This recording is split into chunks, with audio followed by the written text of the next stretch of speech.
So this is my love topic video. I'm going to talk about some of the different things we've learned in class. I don't think many people notice, at least I didn't know this before we started, that there are these 7 definitive ways of love or types of love that each have a very different meaning. So I'm going to go into those and look closer at the difference between the different kinds of love so that we can really understand what type of love applies in different kinds of relationships. I will talk about A Rose for Emily, Guts, and The Order of Things.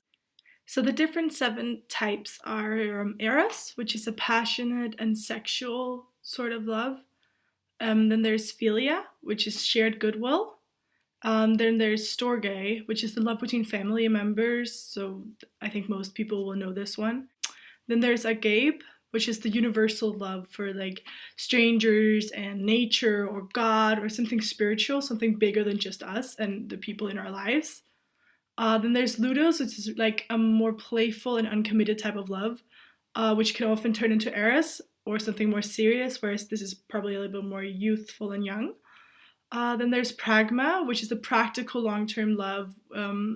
You see this a lot in, arranged marriages and how you learn to love someone because it will make your life easier or because it's important for the traditions.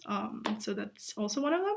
And then there's Philosia, which is self-love, which is also pretty important because sometimes we do forget that loving ourselves is also a kind of love, and it is important, just as it is important to love other people, your family, your friends. So The Order of Things is the story about Carl and Emily, where Carl is a man of God. He's a reverend, and he has an affair with Lily, who is a married woman, and he himself is also married. And they have this very passionate love story, so I would definitely say that Eros is the kind of love they have towards each other.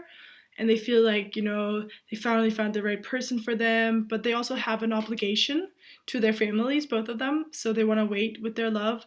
And before they finally get to actually be fully committed to one another, Lily dies. And I think that's also why the story is called The Order of Things, because it's talking about, he's a man of God, he made a promise, and the order of things is that if you break that promise, something bad will happen to you. And yeah, here I definitely think the main one is Eros, because it's a very classical love story in the sense that it's 2 people loving each other and leaving all morals behind and feeling like it is okay and it is justified by the fact that they are truly in love. And I think that kind of love qualifies as Eros because it is so passionate, and it is something that we see in our lives all the time in Hollywood, in movies and stories. It is one of the most seen types of love, I would say, to people, and it is the one that people strive to have themselves. On a totally different story is Guts, which we did read as a part of our love topic. It is about the boy who has his guts actually torn out of his body from a pool pump when he is masturbating.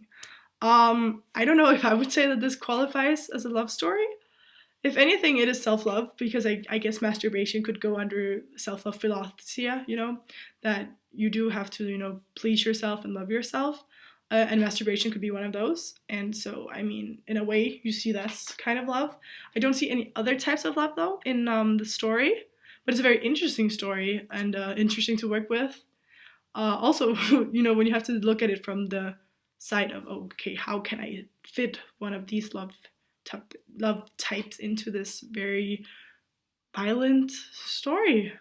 So the last story I wanted to work with was A Rose for Emily, and it's a very interesting story. The main point I'm going to focus on is her love story with Homer and the overall traditions that are in this society that she lives in, because I think that's where you can really see the different types of love.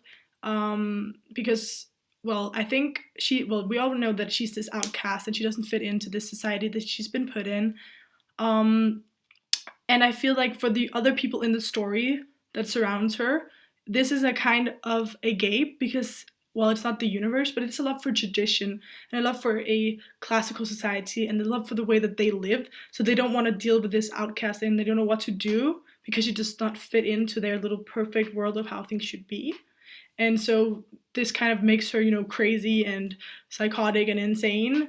and which also leads to this other type of love she has for Homer, because I would say that her love for Homer is Eros. It is very passionate, and she really wants them to be together, even with the dramatical scene where, you know, when you find him dead, you find this little gray strand of hair next to him. And I think for Homer, when he was trying to be with Emily, it was also his love for the society. So I think there's a lot, like a contrast between these two types of love that come into play a lot during this story. And I found that very interesting because the way that societies work and how we sometimes, you know, cast people out is also because of this, you know, passion and love for something spiritual or something like a tradition or a society and the way we're used to living. And it's very hard to accept that sometimes someone is going to go in and try and, you know, change the way things work. And I think those were some of the very important points of the story. This is the end of my video. I hope you enjoyed it.